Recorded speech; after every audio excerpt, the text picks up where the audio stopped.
Welcome to Nature Calls, Conversations from the Hudson Valley. Our team's goal is to present science-based information about gardening and all things nature in New York's Hudson Valley. Hosts Jean and Tim, along with team members Teresa and Linda, are master gardener volunteers for New York's Columbia and Greene counties. So if you're interested in gardening or nature or nuggets of information about what's happening outside your door, settle in. Enjoy the conversation. Whatever the season, we have something to say.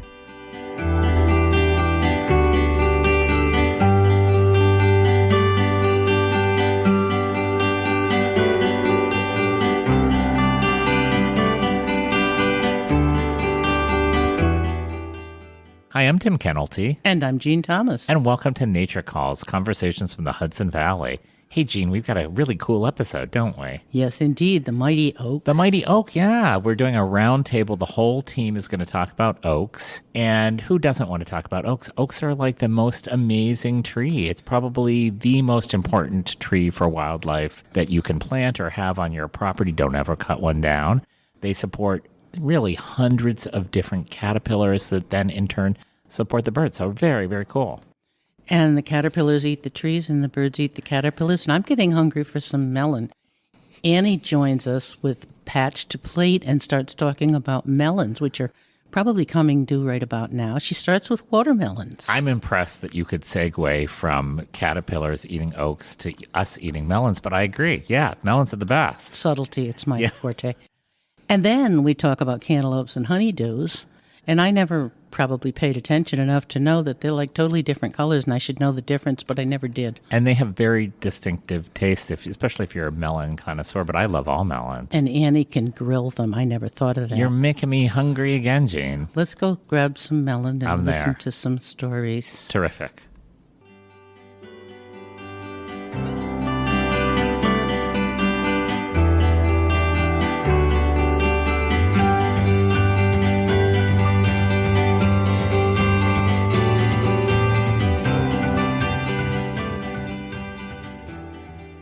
Hello and welcome to Nature Calls, Conversations from the Hudson Valley.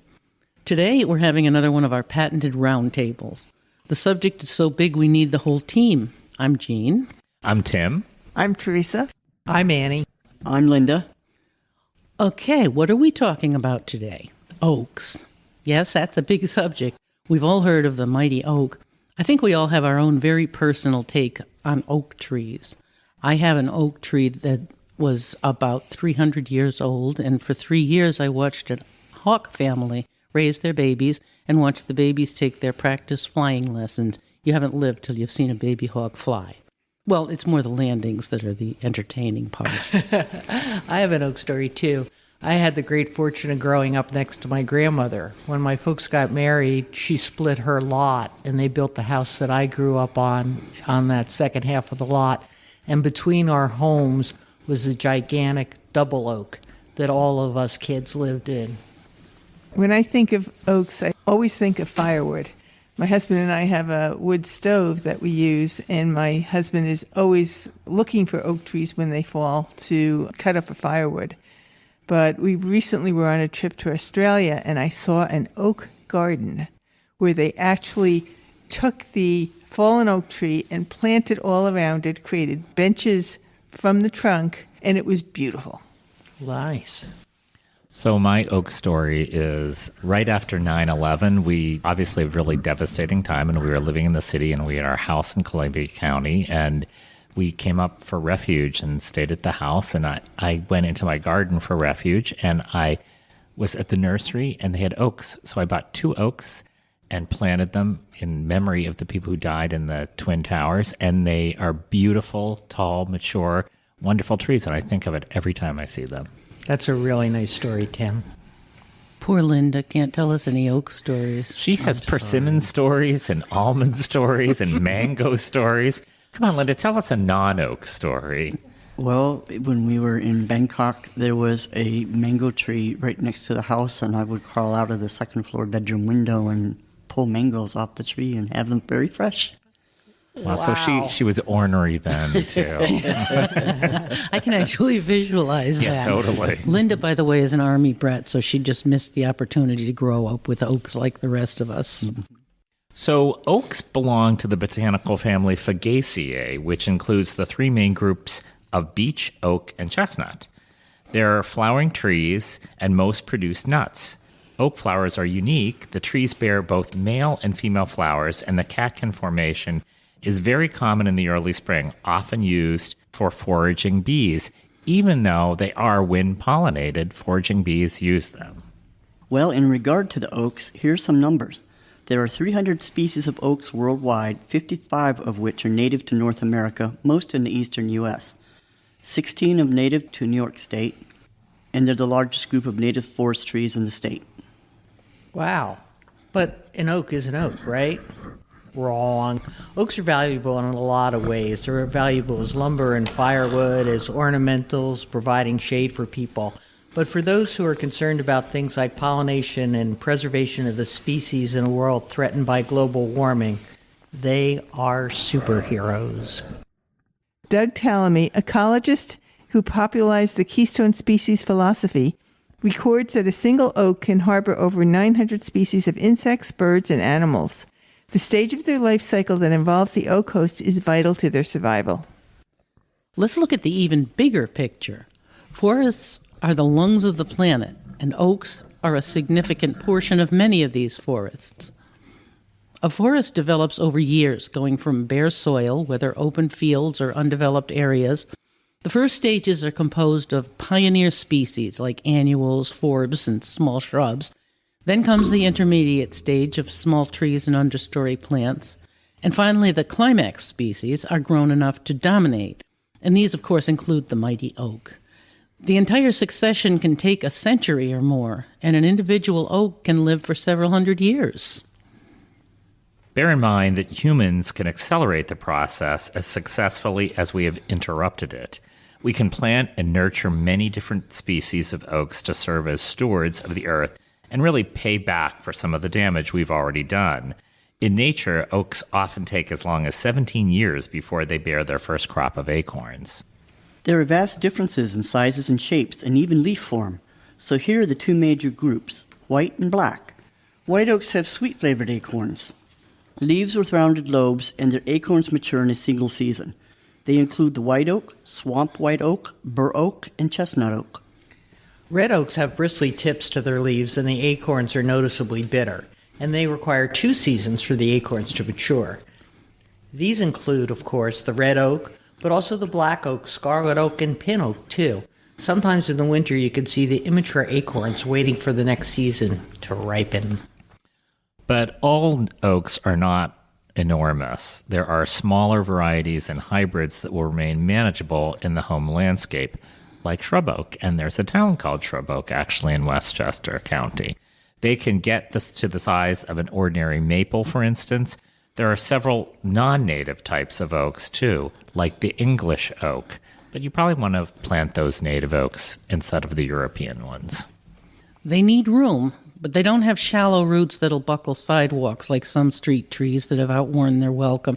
So there can be some use as a street tree if you use the right varieties. We're keeping our discussion of the oaks to New York natives, but there are many others you can take a look at that can thrive in some parts of the state. Chinkapin oak is a toughie that tolerates difficult conditions and is a slow grower. It's a shrubby grower and a great food source to wildlife. And the famous live oak. What is a live oak anyway? First, the bad news. They won't grow here, but no discussion of the amazing oak tree is complete without this southern beauty. The live oak is evergreen, not technically, but for all practical purposes, and can get enormous. Picture the scene in Forrest Gump where the boy runs down the driveway, lined with them, all covered in Spanish moss. One big part of the reason we're so fond of oaks is our common history. Men have revered the oak since historical beginnings. Since the ancient Greeks, we have admired the sheer size and longevity of the oak. As humans do, we attributed strength and wisdom to the oak from observing its size and longevity. Also, it seems that the oak is reputed to be more likely to be struck by lightning than any other tree. This makes it logical that many European cultures associate the oak with their gods of thunder and consider the oak the tree of life, with its branches representing the heavens and its roots reaching the underworld. The Native Americans revered the oaks as well, often making oaks the meeting place for important gatherings. and the Druids built their whole religious life around oaks. The very name of Druid is supposedly derived from the Latin and Greek root words Druids and Druze, both meaning oak. The Celts made their magic wands from oak, and the oak represented the 80th anniversary gift. Humankind have revered the oak since historical beginnings. Beyond religious and superstitious meanings, oaks frequently have historical impact.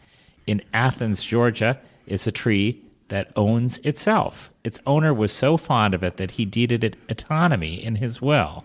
Its age was unknown, but it fell over in 1942. So now we have the son of the tree that owns itself. The people of Athens planted an acorn from the original and granted it the same status. The same thing happened in Eufaula, Alabama. In 1936, there was a copycat. The mayor granted a post oak the same status. I'm still puzzled about the property tax status for both trees. Maybe religious exception? Many of these famous oaks are also called witness trees, with several dating back to the Revolution. The Bedford oak in Bedford, New York is one. It was officially certified to have been alive at the time of the signing of the Constitution. It's 20 feet in circumference and 69 feet high. It also has a spread of about 100 feet. There's a War of 1812 survivor, a willow oak in Maryland, witness to the Battle of Bladensburg just before the British set Washington, D.C. aflame. Gettysburg is home to a number of witness trees. A swamp white oak is also known as a Sickles oak, after the Confederate General Daniel Sickles. His claim to fame was that he gathered his troops under the oak before he disobeyed orders and led his troop into disaster, not the least of which was losing his own leg to a cannonball. The oak was reputed to be at least 75 years old at that time and has grown into a big, beautiful tree. And we can visit it when we go to the battleground on tours. Still in the Civil War era, there's a white oak at Manassas National Battlefield Park. It survived both battles of Manassas, a.k.a. Bull Run, and is a big, healthy specimen today. So if you're touring Manassas, Bull Run anytime, you can find this and several other tree survivors of the battles. From Virginia, heading north to New Jersey, there's a Keeler oak that witnessed the Colonial and Hessian troops passing by during the Revolutionary War. Well, that's a pretty brief overview with some of our favorite fun facts. For more hands-on tools, the National Audubon Society has a great field guide to North American trees, Eastern region. And if you're a fan of the Peterson guides, the field guide to Eastern trees is also excellent. And Doug Tallamy has a book specifically devoted to oaks called The Nature of Oaks. Pick it up and take a look. So I'm going to go out and plant an oak.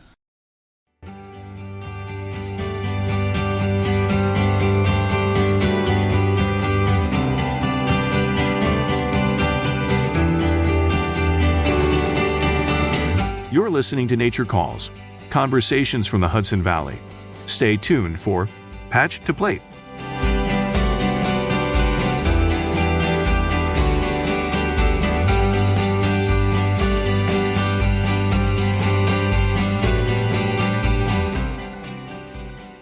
My name's Annie Skabinski. I'm a master gardener, volunteer, and a member of the Nature Calls podcast team.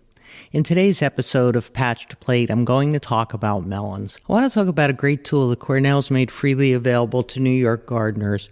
It's a website that allows us to rate and review vegetable varieties that we've grown.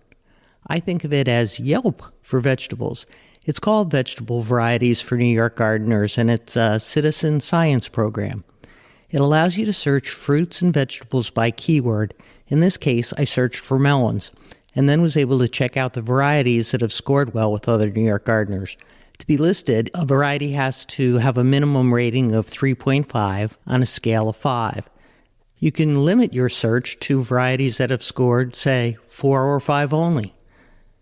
It's a cool tool, and in addition to reading others' reviews and ratings, you can leave yours for varieties that you've grown. I put a link in our show notes. Registration takes just a few minutes. When I took a look, the top-rated watermelon variety was the AU Sweet Scarlet Melon. This variety yields a big, round, heavy fruit, like 20-pound watermelon. It's got a dark red fruit and a striped green rind. It is probably picture perfect for a picnic. Let's walk through a watermelon salad. Get out a big bowl, big enough to handle 1.5 cups of fruit per person that you plan to serve. You should also figure on 1 cup of cubed seeded chilled watermelon per person, a handful of chopped arugula, a couple of tablespoons of crumbled feta, and maybe a tablespoon of finely minced red onion per serving. Mix those ingredients all together in your bowl. Now whisk up a quick dressing. Even parts balsamic vinegar and extra virgin olive oil. Use roughly 1.5 teaspoons of each per person. Combine that with some salt and pepper and pour the dressing over the salad, toss and serve. With these proportions in mind, it's easy to scale up the recipe for a large crowd. And even half a portion would be a nice starter for a summer supper. If you're removing the rind, you can make watermelon pickle and enjoy that even in the off-season, evoking the memories of summer. I've put a link to a safe canning recipe in the show notes. If you're interested in canning and preserving, give a listen to episode 6, where CCE's own Becky Palmatier provides an introduction. The Cornell veggie site that I mentioned has a wealth of cantaloupe varieties to choose from. I saw 7 varieties with 5 out of 5 stars and another dozen or so with 4-star ratings, all grown successfully by New York gardeners. Most are hybrids, but there are a few heirloom varieties too, with names like Sweet and Early, Goddess, and Sugar Queen. The temptation to add melons to the garden is very real. I need no temptation, however, to eat cantaloupe. It's my favorite among summer's sweet treats. Some folks like their melons sprinkled with a little sugar, others with a dash of salt. Of course, as with watermelon, a squeeze of lemon or lime can perk up the flavor of a melon that seems a bit bland. A ripe slice of chilled cantaloupe would be welcome on my plate, breakfast, lunch, or dinner. Beyond chilled, treating melons like cantaloupe or honeydew with heat intensifies the flavor, turning juice to syrup and the natural sugars into caramel. You can give your melon a heat treatment on the grill, under the broiler, or stovetop in a pan. It can also save an underripened fruit from disappointing you by concentrating the flavors. Here's an example. Peel and seed a honeydew or cantaloupe, cut it into 1-inch slices. Place these on a sheet pan about 4 inches under the broiler until they just start to color. Start checking at 4 minutes. If the barbecue grill is hot, use that instead. Flip them over and broil them for another 2 minutes or so. Sprinkle the pan with a few tablespoons of chopped pine nuts and give it half a minute under the broiler until they just begin to toast. Serve the melon and the pine nuts warm, drizzled with balsamic vinegar and a couple of grinds of black pepper. This taste treat was inspired by a Mark Bittman recipe that I read several years ago, and we're still enjoying it. The recipes that I've talked about today keep melon preparation simple and celebrate these delicious seasonal fruits. I've got one more in the show notes. The crazy preparation involves shallots and anchovies, and I wait every year to get a ripe enough melon to really enjoy it. Go to our website for a link. And for other recipes, please go to the Cornell Nutrition page on our website. Enjoy. That's it for this episode of Patch to Plate. I'm Annie Skabinski.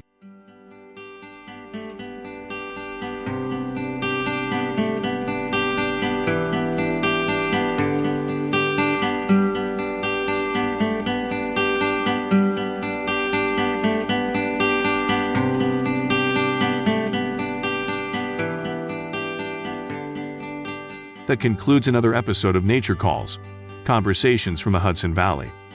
We would like to thank Sandra Linnell and Devin Connolly from Cornell Cooperative Extension of Columbia and Greene Counties for production support. And a special thank you to our listeners for joining us on this episode of Nature Calls, Conversations from the Hudson Valley.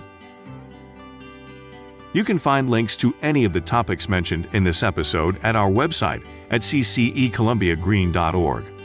Comments and suggestions for future topics may be directed to us at columbiagreenmgb@cornell.edu or on the CCE Master Gardener Volunteers of Columbia and Greene Counties Facebook page. For more information about Cornell Cooperative Extension of Columbia and Greene Counties, visit our website at ccecolumbiagreen.org or visit us in Hudson or in Acre. Cornell Cooperative Extension provides equal programming and employment opportunities.